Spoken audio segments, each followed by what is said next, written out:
A home in Toronto is resold after just 7 days, priced 180,000 CAD higher, with no renovations, no improvements.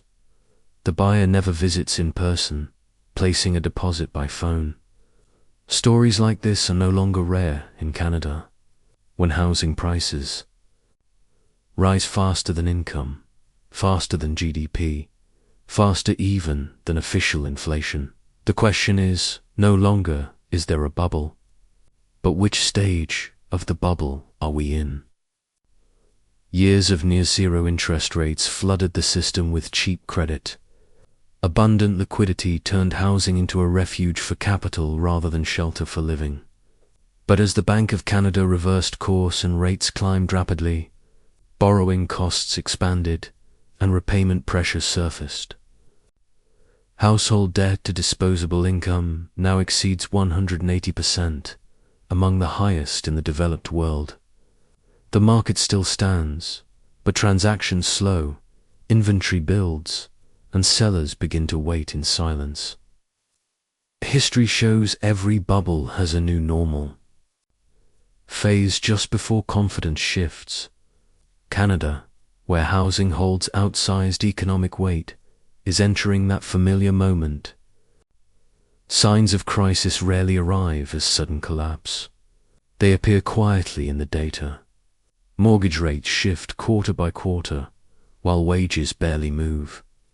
Price-to-income ratios in Vancouver and Toronto exceed historical norms and surpass levels seen in global cities that later faced sharp corrections. Speculative capital exits first. Rental investors sell when yields no longer cover financing costs. Liquidity thins, listings sit longer, incentives emerge beneath unchanged asking prices. Meanwhile, CDS spreads for institutions tied to housing widen subtly, signaling risk repricing. This is the most dangerous face-outward calm masking internal change. Belief in ever-rising prices persists, while credit conditions tighten incrementally. Crises do not knock loudly.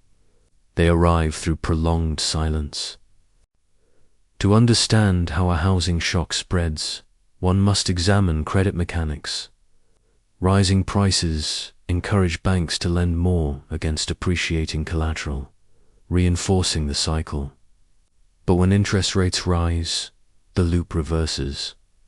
Variable rate borrowers face strain, refinancing becomes harder, and debt service competes directly with consumption. Liquidity drains from the real economy. This mechanism echoed the Asian financial crisis of 1997 under IMF oversight. Cheap credit turned toxic when conditions shifted. Canada does not rely on foreign currency debt, but it is deeply dependent on domestic housing credit. When momentum slows, the system does not collapse, immediately tightens slowly, delivering delayed but widespread economic impact. History offers cautionary parallels from economies that believed they were different. Argentina maintained fixed exchange rates until property values and sovereign debt exceeded capacity. Greece relied on persistent European capital until surged in liquidity vanished within months. Turkey and Venezuela show another path. When confidence in currency erodes, real estate becomes a hedge until incomes collapse and adjustment becomes inevitable.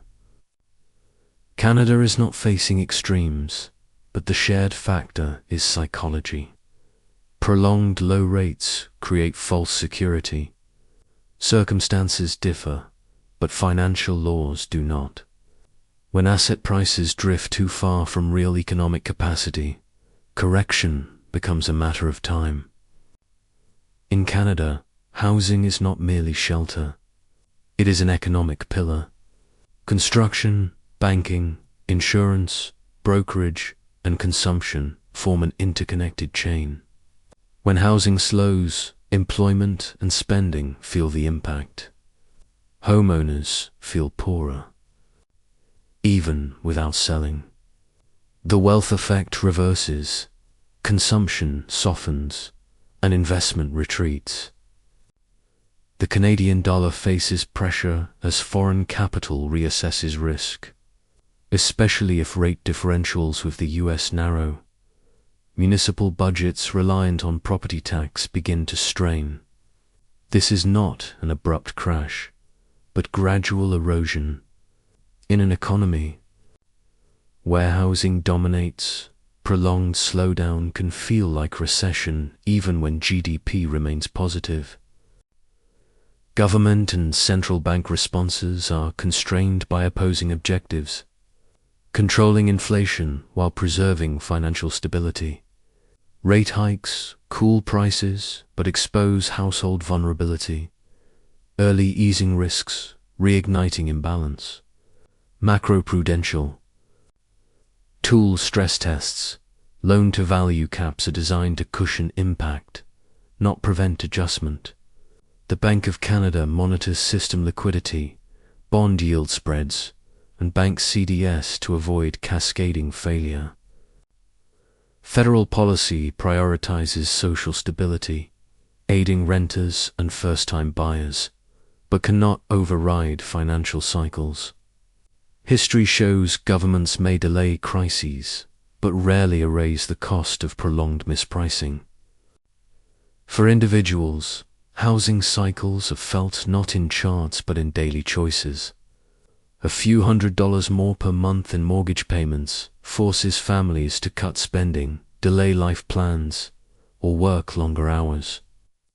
Renters face rising costs as landlords pass on financing pressure. Small investors discover housing is not risk-free when cash flow turns negative. Risk becomes tangible. As personal liquidity erodes, resilience fades. Lessons from Greece and Argentina revealed that asset crises eventually become social crises when real incomes fall behind living costs. Canada's safety net is stronger, but no one is immune to housing priced beyond economic reality. Survival strategies in uncertain cycles rely on risk management, not market timing. Liquidity matters more than return. 6 to 12 months of flexibility outweighs speculative gain. High rates turn leverage into a liability, reducing debt. Relative to income restores margin of safety. Diversification becomes essential when housing dominates personal balance sheets. Monitoring rate spreads, CAD trends, and bond markets reveals institutional expectations. IMF post-1997 emphasized survival favored those not forced to sell. In this cycle, patience and discipline outperform bold forecasts. The question is, there are bubble masks a deeper one, where confidence resides. During expansions, faith rests in asset prices. Under sustained high rates, it returns to cash flow and real income. Population growth and immigration support. Demand, but affordability is finite. Markets fragment. Prime assets hold value, while highly leveraged peripheral properties face pressure. This is revaluation, not collapse. Yet not bad enough conditions breed complacency. History shows bubbles rarely burst at peak fear, but when risk feels contained, Canada approaches that test, where confidence must be earned through income, not expectation. Whether Canadian housing is a bubble has no binary answer. Bubbles burst not when prices dip, but when systems lose the cash flow needed to sustain belief. Canada stands between two forces: legacy low rate, excess, and tightening financial reality. Without rising real income and productivity, housing cannot remain the growth engine. Adjustment may be slow, quiet, but deeply consequential. IMF cases from Argentina to Greece remind us no economy escapes financial gravity. The takeaway is not fear, but clarity. In every cycle, the most valuable asset is not rising property, but the ability to adapt when market confidence shifts.